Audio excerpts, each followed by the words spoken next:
পাবনা ৩ আসনে বিএনপির মনোনয়ন প্রত্যাশী জাতীয়তাবাদী সাংস্কৃতিক দলের কেন্দ্রীয় কমিটির উপদেষ্টা হাসানুল ইসলাম রাজার উদ্যোগে পাবনার চাটমোহরে বিএনপির ৪৭তম প্রতিষ্ঠা বার্ষিকী পালন করা হয়েছে। এ উপলক্ষে আনন্দ র্যালি, আলোচনা সভা ও কেক কাটার আয়োজন করা হয়। গতকাল বিকেলে নেতাকর্মীরা বাদ্য বাজনা, ব্যানার, ফেস্টুন নিয়ে একটি আনন্দ র্যালি বের করে। চাটমোহর বাসস্ট্যান্ড থেকে বের হয়ে র্যালিটি পৌর সদরের প্রধান সড়ক প্রদক্ষিণ করে। পরে সন্ধ্যায় দলীয় কার্যালয়ে অনুষ্ঠিত হয় আলোচনা সভা।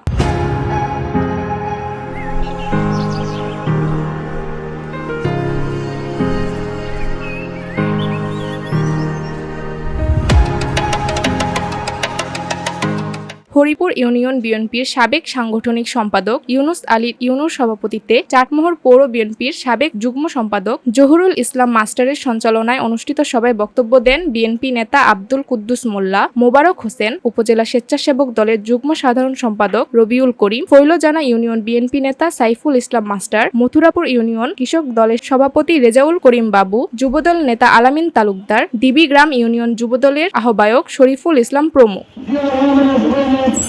বক্তারা বলেন, বিএনপি গণতান্ত্রিক দল মাটি ও মানুষের কল্যাণে, গণতন্ত্র পুনরুদ্ধারে সবসময় কাজ করে আসছে। বিগত ১৭ বছর উৎসব মুখর পরিবেশে দলটির প্রতিষ্ঠা বার্ষিকী পালন করতে দেয়নি ফ্যাসিস্ট সরকার। নেতা কর্মীরা জেল জুলুম হুলিয়া মাথায় নিয়ে পালিয়ে বেরিয়েছেন। বিএনপিকে নিয়ে ষড়যন্ত্র এখনো থেমে নেই। তাই সবাইকে ঐক্যবদ্ধ থেকে সকল ষড়যন্ত্র প্রতিহত করতে হবে। আগামী নির্বাচনে পাবনা ৩ আসনে হাসানুল ইসলাম রাজা ধানের শীষের মনোনয়ন পাবেন আশাবাদ ব্যক্ত করে সবাইকে তার পক্ষে কাজ করার আহ্বান জানান।